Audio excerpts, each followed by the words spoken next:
kita harus menjadi pendengar yang baik kalau kita mau didengar gitu. Jadi kalau kita jadi pencerita, kita juga harus jadi pendengar yang baik gitu. Anak komunikasi banget ini Agi. Apa neneknya Jumbo jangan-jangan anak komunikasi?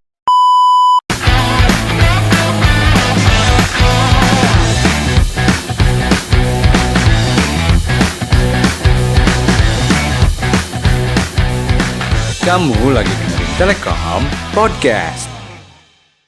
Halo Commerce, welcome back to Telekom Podcast. Jadi Commerce, di episode kali ini lo ditemenin sama gue Feli Dan juga gue Ogi dari Ilmu Komunikasi Angkatan 23. Jadi akhirnya kita satu frame lagi nih ya dan di seneng Telekom banget. Podcast ini. Seneng banget bisa temenin Commerce lagi di YouTube-nya HMJ Ilmu Komunikasi Unila. Yes, betul banget. Tapi Agi, gue pengen nanya dulu nih kalau lo akhir-akhirnya lagi sibuk ngapain sih Gi? Sibuk ngapain ya? Kayaknya kita cuma sibuk kuliah deh. Lagi sibuk-sibuknya UTS, terus juga tugas kelompok juga banyak, individu. Iya sih, benar sih, lagi padat banget ya. Kayak kita podcast kayak gini juga. Itu termasuk kepadatan kita gak sih? Kepadatan tapi menyenangkan sih. Soalnya dia nggak Soalnya nemenin berat Commerce. ya. Iya bener banget. Tapi akhirnya di Mei ini kita ada long weekend juga gak sih? Jadi balance lah ya. Jadi bisa lah ya untuk istirahat sejenak, kayak menghadapi apa ya, darderon dunia inilah ya gitu. Ya itu namanya life balance. Bener. Tapi lo kalau misalkan long weekend nih ya, lo biasanya kayak kumpul sama teman, sama keluarga, atau apa nih, lo ngabisin waktu lo gimana?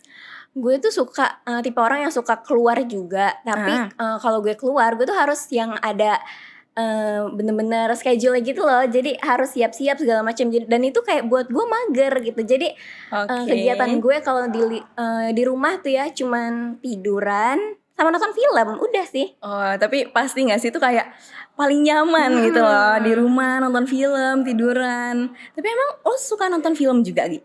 Suka banget. Gue juga sih, kalau lo belum tahu gue suka juga sih. Tapi lo film apa biasanya? Gue sukanya film drakor segala macam, tapi lately gue lagi suka banget sama film Indo gitu. Jadi kayak banyak nih film Indo yang baru gue tonton, kayak AADC itu gue kayak lo rewatch lagi. Iya, rewatch lagi karena gue pengen lihat film Indo itu ternyata bagusnya tuh udah dari dulu gitu. Jadi bukan yang baru booming sekarang gitu. Oh, berarti genre film lo tuh komedi gak sih kalau AADC mah? Romance sih. Oh iya, sorry. romance. Tapi kan kayak ada romance friendship gitu ya. Oke. Kalau gue lagi suka nonton film Indo juga sih, kebetulan. Tapi lo genre lo apa? Genre gue agak action gitu lah. Kayak film yang baru-baru ini tau lah. Gue senggol dikit nih. Iya. Lo terakhir nonton bioskop apa sih? Animasi. Animasi Jumbo, lo tahu? Oh, tahu. Iya, pasti tahu dong. Itu kan rame banget gak sih Commerce? Rame banget diomongin di mana-mana karena itu juga animasi 5 tahun gak sih? Iya, jadi si Jumbo ini diproduksi nih Vel udah 5 tahun gitu. Jadi bener-bener diperhatiin gitu loh. Jadi dari apa produksinya itu. Jadi dari zaman kita COVID tuh. Oh, dari COVID ya. Jadi si pengisi suaranya dari yang kecil sampai 5 tahun itu kan waktu yang lama ya. Apalagi iya untuk sih, lama sih. anak-anak kayak berkembangnya cepat gitu. Jadi iya sih. Udah apa ya? 5 tahun lalu juga gue masih belum kuliah nih. Iya bener banget lagi masih ya. SMP SMA nih. Lama sih 5 tahun mah. Dan yang bikin gue senang banget dari Jumbo ini, dia tuh kayak mampu bersaing sama animasi luar gitu. Apalagi semuanya itu diperhatiin, mulai dari backstory setiap apa ya, pemerannya, karakter segala macam. Terus juga apa ya, banyak banget yang pelajaran kita bisa ambil gitu. Mulai dari, menurut gue animasi ini tuh bukan buat anak-anak aja, buat remaja. Terus juga apalagi untuk orang tua yang apa ya, punya anak kecil atau gimana gitu. Apalagi latarnya tuh tahun 90-an gak sih? Kayak belum banyak gadget gitu. Kayak kita kan sekarang kalau lagi kumpul main HP gitu ya. Kalau dulu tuh masih main bareng di lapangan ya. Jadi bikin nostalgia gitu. Iya bener banget. Terus mereka punya apa ya, radio kayak gitu. Jadi lucu banget ya. Iya, kayak bener-bener mengenang gitu jadinya. Apalagi voice aktornya juga keren banget loh Commerce. Iya, jadi ada 3 kambing ya yang voice overin itu artis Indo Artis ternama ya? Iya, artis ternama kayak Chico Wow. Jericho kayak gitu. Chico Jericho. Iya. Seorang Chico Jericho jadi kambing. Cuma Jadi bener-bener- Jumbo bisa buat kayak gitu. Terus ada lagi nih. Jadi setiap animasi itu biasanya baju dari karakter itu aja. Kalau ini tuh diganti. Terus juga bener-bener suara volley segala macam itu diperhatiin. Kayak wah keren banget sih. Pembuatannya kayak mateng banget gitu nggak sih ya, 5 tahun gimana nggak mateng sih Iya, bener gitu sih. persiapannya ya. Tapi emang film Indonesia lagi pada bagus-bagus banget sih. Gue Iya. juga mengakui. Apalagi emang film-film, apalagi kita ada sutradara, ada produser Joko Anwar ya. Itu dia. Itu kan filmnya Itu juga nggak baru usah tuh. diraguin lagi sih. Filmnya kayak barengan sama Jumbo naik ke bioskopnya ya. Emang keren sih Joko Anwar. Lo pernah nonton film dia nggak? Gue suka banget sama apa yang Pengabdi Setan. Pengabdi Setan yang Itu juga film udah- horor favorit gue tau. Iya, aduh keren banget yang bisa. Film horor favorit ke gue dari beberapa Indonesia adalah luar Pengabdi negeri Setan. kan. Emang keren banget sih Pengabdi Setan. Yang pertama, kedua, nanti kalau nggak salah ada yang ketiga ya. Oh iya. Iya Aduh, ada. gue nungguin Dan banget sih. juga nih ada baru banget filmnya Joko Anwar masih di bioskop ya. Lo udah nonton belum yang itu? Yang Duri, Pengepungan Bukit. Pengepungan Bukit Duri. Ah. Belum sih. Lo harus nonton Gimana sih. sih ceritanya? Itu tuh kayak tentang kerusuhan gitu sih. Jadi ada pemerannya namanya Edwin ya. Dia tuh lagi Oke. nyari keponakannya. Dia udah nyari ke sekolah-sekolah. Sampai ada satu sekolah terakhir nih yang belum dia datengin.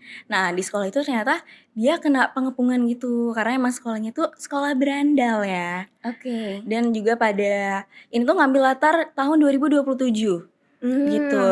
Berarti ngambil latarnya tuh di masa depan kan. Tapi menurut gue Joko Anwar berani banget sih ngambil latar di tahun yang dua tahun ke depan gitu. Karena sekarang aja masih tahun 2025 kan. Iya, tapi backstory-nya ke 97 Iya, gitu.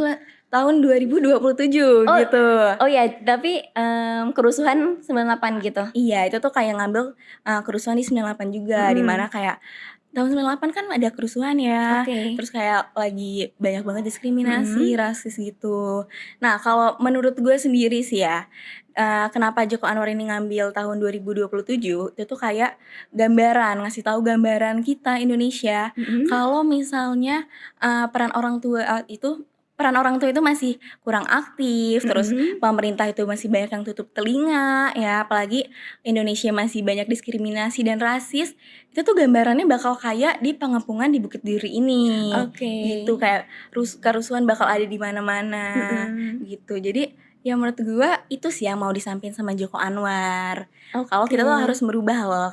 Kayak nggak bisa pendidikan itu diginiin aja, kayak harus diperhatiin gitu. Karena kan pendidikan yang bakal ngebentuk anak-anak gitu Iya di masa dong. depan nanti kan. Lo harus nonton sih. Aduh, gue Dan itu penasaran gue sih. spoiler dikit, itu Oke, ada apa plot tuh? twistnya. Apa tuh? Enggak gue spoiler di sini. Gue cuma ngasih tahu kalau itu ada plot twistnya, makanya lo harus nonton. Gue sebenarnya udah cari-cari juga ya. Bukan cari sih, sebenarnya muncul sendiri di FYP. TikTok gue. Pengepungan Bukit Duri, jadi gue tontonin tuh. Tapi gue belum ada waktu tuh untuk nonton. Iya harus nonton sih.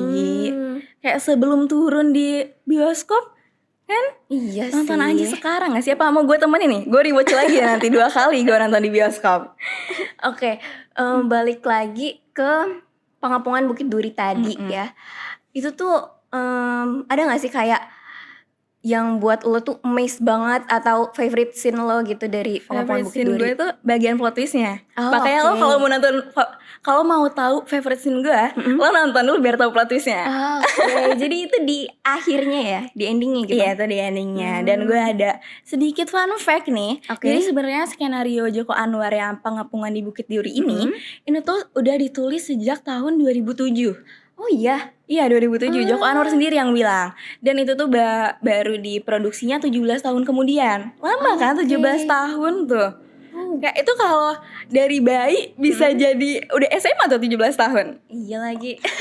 Itu tuh karena Joko Anwar sendiri bilang kalau dia tuh ngerasa diri dia belum cukup dewasa. Oke. Gitu. Jadi dia pengen nyusun skrip itu secara matang dulu gitu loh. Apalagi Biar skripnya itu temanya agak berat ya. iya, isunya kan agak berat ya, isu sosialnya lumayan berat gitu. Jadi dia pengen kalau pesan-pesan yang disampaikan itu sampai ke penonton-penontonnya. Makanya dia menyempurnakan dulu skripnya ini 17 tahun. Wow, itu gue amazed banget sih sama fakta itu. Jadi sama kayak Jumbo tadi. Tadi Jumbo udah 5 tahun, udah lama banget. Lama Ini banget, lebih itu lama 17 lagi. tahun ya. Untuk menyempurnakan skrip doang loh, 17 tahun. Iya ya, itu kan sama produksi ya. Tapi kalau sama tadi Jumbo, lo ini cuman skripnya pun 17 tahun. Wow, tapi itu berarti ngasih tahu kita nggak sih kalau film yang berkualitas itu emang dibuatnya itu harus sematang itu gitu, harus dipikirin baik-baik, mulai dari karakternya, ceritanya, pesan-pesannya juga harus sampai ke penonton bener gitu. Emang film ini bagus banget sih. Iya, nonton kayaknya nggak film ini. habis-habis untuk ngomongin film gitu. Kalau film mah karena favorit kita berdua kali ya. Iya sih. Jadi gitu ya. Tapi emang film Indonesia banggain banget sih. Tapi Gue walaupun sebagai penonton aja gue bangga loh. Walaupun gue bukan yang buat ya. Iya banget. Sebagai warga Indonesia nih, gue ikutan bangga sama produser-produser keren ini. Tapi ada gak sih pesan dari Pengepungan Bukit Duri yang pengen lo, apa ya, pesan yang nyampe dari diri lo dan lo pengen ceritain gitu ke Commerce? Yang itu tadi sih, yang pertama gue mention tadi ya, kalau kita tuh nggak bisa gitu loh, pemerintah itu nggak bisa terus tutup mata. Terus itu juga peran orang tua itu sangat membentuk karakter anak gitu. Dan Indonesia kan masih banyak diskriminasi, rasisme, itu tuh mulai harus dihilangkan gitu loh. Biar kayak ya gambarannya Bukit Duri itu jangan sampai kayak gitu. Gitu sih. Tapi kalau sabar, gue pengen balik lagi ke Jumbo nih. Gue tiba-tiba inget nih ya. Jumbo itu kan voice aktornya ada Angga Yunanda ya. Iya, bener banget. Itu favorit aktor gue lah. Oh iya.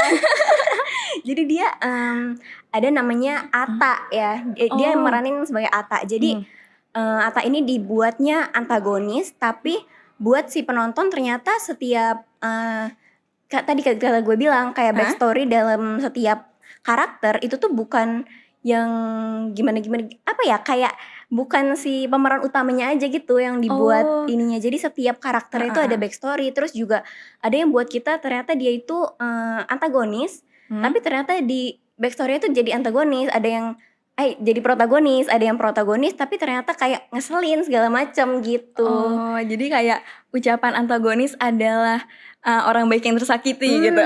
Jadi ada neneknya si Don. Jadi Jumbo itu bukan namanya gitu. Jadi namanya si Don, pemeran utamanya. Namanya Don, bukan Jumbo.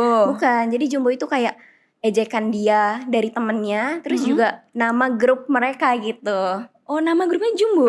Jadi dinamain Jumbo grupnya karena kayak banyak yang Jumbo ya udah deh kita buat nama grup kita Jumbo aja. Kreatif gitu. sih, kreatif. Itu kayak berdamai dengan diri sendiri jadinya ya. Jadi katanya kayak gini, kita itu harus jadi pendengar yang baik. Kalau kita harus menjadi pendengar yang baik kalau kita mau didengar gitu. Jadi kalau kita jadi pencerita, kita juga harus jadi pendengar yang baik gitu. Anak komunikasi banget ini Agi. Apa neneknya Jumbo jangan-jangan anak komunikasi? Kayaknya kayak sama kita ya. Tapi ada gak scene favorit lo di Jumbo? Scene favorit gue waktu Ata. Jadi Ata itu orang apa ya, dibilang nggak punya gitu sih, kurang mampu. Jadi dia cuma tinggal berdua sama abangnya. Sedangkan si Jumbo ini tinggal sama neneknya. Jadi mereka, si Jumbo sama-sama tinggal berdua sama neneknya, terus Ata sama kakaknya. Dan dia tapi orang berkecukupan gitu. Jadi si Ata nggak bercukupan gitu. Dan menurut gue itu sih yang kayak menyentuh banget gitu. Emang film Indonesia nggak kaleng-kaleng lah sekarang mah ya. Apalagi lo tau gak sih? Apa tuh? Film Agak Lain dan Tinggal Meninggal nih.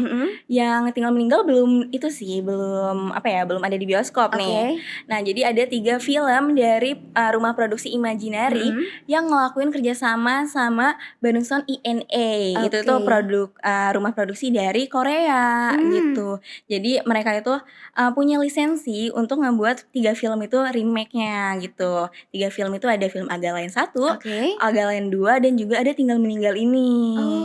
Oh my god, keren banget. Gimana kita gak bangga kalau kayak gitu ya. Apalagi Agak Lain itu juga kemarin agak meledak banget juga. Meledak kan. banget sih.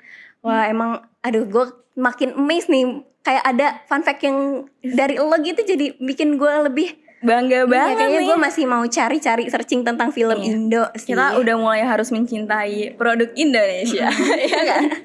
Kita mulai harus nonton film-film Indonesia, jangan cuma nonton film luar atau Korea doang ya. Iya, atau comers yang mau cerita tentang film apa gimana bisa di komen di bawah Komen aja ya di bawah. Dan juga udah lumayan lama ya kita nemenin commerce nih. Kalau ngomongin film gue sama Ogi nanti kelamaan. Iya, makasih banget untuk commerce yang udah dengerin kita dari tadi. Dan jangan lupa juga follow Instagram kita ya, Instagram dan YouTube kita di HMJ Ilmu Komunikasi Unila atau Komunikasi Unila gitu. Dan juga jangan lupa tungguin episode-episode berikutnya dari Telkom Podcast nih. Dan juga jangan lupa nyalain lonceng dan like, comment, and subscribe. Bye, Bye, commerce.